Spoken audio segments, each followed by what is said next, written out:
Bonjour à tous, on se retrouve aujourd'hui pour analyser le portefeuille de Bill, il me semble, si je dis pas de bêtises.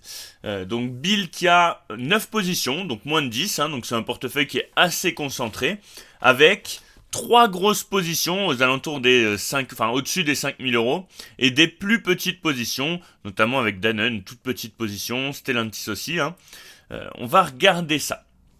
Donc LVMH, t'as 9 actions, 9 actions avec un PRU de 687, donc c'est vraiment pas mal. Bravo, bravo, bravo. Personnellement, c'est une position que j'ai aussi, que je compte pas revendre pour l'instant. Au contraire, j'aimerais bien qu'on retourne aux alentours des 700 euros pour pouvoir potentiellement recharger un petit peu. Mais moi aussi, c'est une très grosse position. Je crois que c'est pas loin des 15% de mon portefeuille à l'heure actuelle. Donc je veux pas non plus que ça prenne une trop grosse place dans mon portefeuille.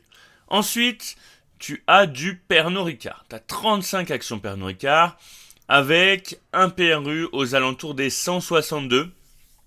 Donc un PRU un petit peu plus élevé. On va essayer d'aller regarder ça sur... On va aller regarder ça sur TradingView. Je ne sais pas si j'ai encore trop fait une analyse de Pernod Ricard. C'est possible, mais dans ce cas-là, je m'en souviens pas vraiment. Alors, hop. Donc, voilà. Donc, on a dit que tu avais un PRU à 163, en gros. Par ici. Par ici, 163. On va se mettre peut-être une petite zone. Voilà, t'es par ici, quoi, en gros. 163, voilà. Ah, alors, 163. Bon, en gros, t'es par ici. Ok. Donc effectivement, moi aussi, Pernod Ricard, j'ai commencé à recharger un petit peu haut. Par contre, ce que j'ai fait, c'est que j'ai rechargé progressivement, ce qui m'a permis de venir avec des bacs de plus en plus gros, plus on baissait. C'est un petit peu ma stratégie, personnellement. Ce qui fait que j'ai peut-être un PRU un petit peu plus bas à l'heure actuelle. Après, personnellement, Pernod Ricard, je trouve quand même que c'est une belle action. Si on regarde à très long terme, c'est quand même une très très belle action. Euh, qui a des stats plutôt corrects en termes de fonda. On va aller voir ça, c'est pas non plus exceptionnel, mais ça reste quand même correct. Pernod Ricard, Xpar, RI. Déjà, on n'a pas de sévère warning. Bon, on a une rentabilité qui est correcte, qui est par rapport au secteur d'activité moyenne, sachant que on a quand même effectué une sorte de montée en gamme avec Pernod Ricard. Une santé financière qui est moyenne. On va aller regarder ça. Il y a quand même une dette qui est assez importante et qui est croissante. Et un cash qui augmente mais moins rapidement. Croissante là sur les 5 derniers exercices. Bon après globalement à long terme elle stagne. Donc il faudrait qu'on arrive à générer du cash. En termes de dividendes, il y a quand même une part assez importante du cash flow qui est utilisée pour le dividende. On va aller voir ça après. Pour le dividende, on a un dividende qui est quand même qui a une belle croissance. En revanche, on a quand même un payout qui est de 52-53%, sachant qu'on est sur une entreprise qui fait beaucoup de croissance externe, donc qui rachète d'autres sociétés. Donc c'est quand même à prendre en compte. Personnellement, sur Pernod Ricard, ça relève de la spéculation. C'est pas une action que je vais forcément garder à très très long terme, mais c'est spéculatif et je crois quand même au dossier. Et je pense que là, on est injustement malmené en bourse.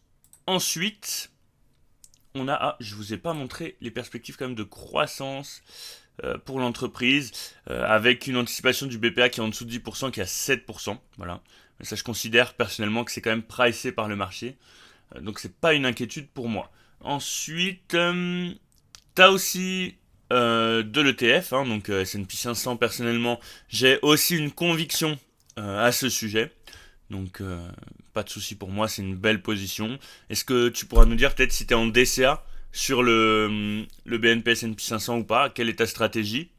Ensuite, tu as de l'Eurostock 600. Personnellement, pour moi, c'est pas le plus beau des ETF. Globalement, même si là on performe pas mal, sachant que toi, tu as déjà quand même une exposition. Personnellement, moi, je l'aurais pas forcément pris parce que je préfère choisir mes actions moi-même au niveau européen. Après, c'est peut-être un choix de ta part. N'hésite pas à nous dire pourquoi dans les commentaires, hein. Ensuite, tu as de la Mundi PEA Nasdaq.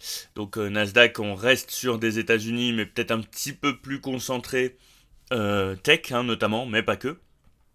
Euh, donc voilà. Est-ce que peut-être tu pourras nous expliquer le choix d'avoir les deux, du S&P 500 et du Nasdaq, hein, euh, euh, pourquoi est-ce que toi, tu as voulu posséder les deux en portefeuille?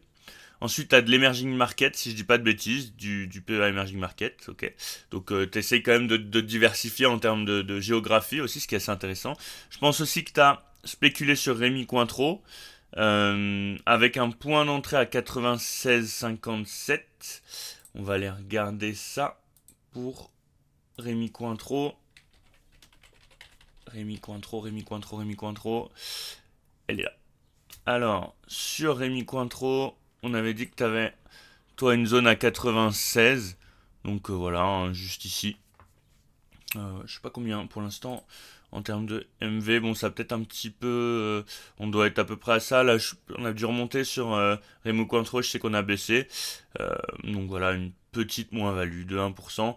1 ou 2%. Peut-être que ça a augmenté là. Je pense que tu joues la spéculation sur Rémi Cointreau. C'est une toute petite position. Tu nous diras aussi. Moi aussi, hein, j'ai joué la spéculation, hein, clairement, sur Rémi Cointreau. Je trouve quand même qu'elle est un peu. Enfin, elle est au même titre que Pernod Ricard, elle est quand même vraiment malmenée en bourse. Et sachant que Rémi Cointreau, c'est quand même, c'est pas une société dégueu, hein, pas du tout, du tout, du tout. On va aller voir un petit peu les fondamentaux. Ça fait longtemps que j'ai pas regardé, mais globalement, c'est pas dégueu du tout, hein. Grifocus considère d'ailleurs qu'on est largement sous-évalué. Donc voilà, on a même attention quand même en termes de perspectives de croissance qui sont très basses, mais je pense que pour jouer la spéculation, c'est pas incohérent parce que là on est quand même très très très bas. Ensuite, qu'est-ce que tu avais d'autre? T'as du Stellantis. Stellantis, t'as dû faire une très très belle plus-value dessus. Quasi plus de x2, si je dis pas de bêtises.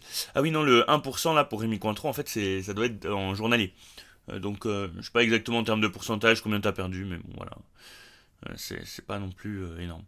Donc, bravo pour Stellantis.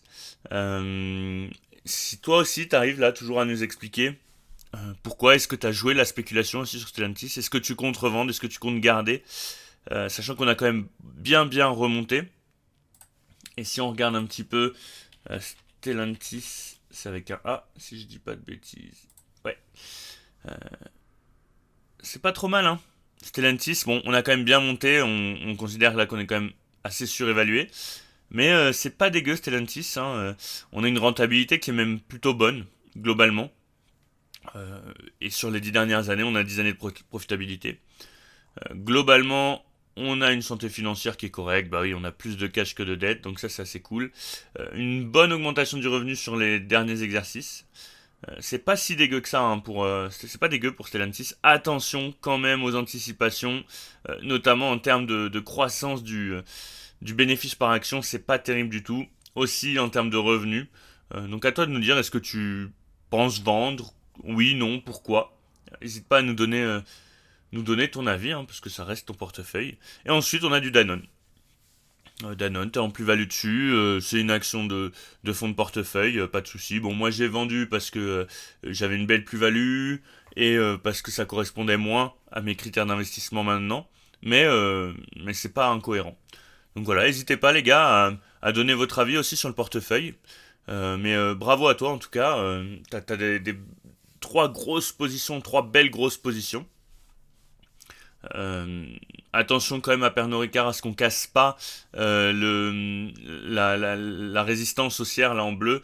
Je vous l'ai mis, il me semble quelque part là dans les dernières vidéos. Est-ce que je l'ai là? Si on retourne sur Pernod, est-ce que on l'a? Je crois qu'on l'a. Ouais, voilà. Attention à pas casser hein, cette tendance là quand même. Euh, Parce que ça voudrait dire qu'on pourrait vraiment aller beaucoup plus bas. Mais pour moi, là, je considère qu'on est sur des zones assez sympas. En termes en termes de zone d'achat, pour de la spéculation, pourquoi pas. Pourquoi pas, peut-être attendre qu'on retourne en zone de surachat, en zone de survente, pardon, dans le RSI, ce qui nous permettrait aussi de d'aller plus bas. Voilà, hein, sachant qu'on a comblé notre gap, on en avait déjà discuté. Donc voilà, globalement, pour le portefeuille de Bill. J'espère que c'est Bill, j'espère que je vous dis pas de bêtises, mais il me semble que c'est ça. Voilà les gars.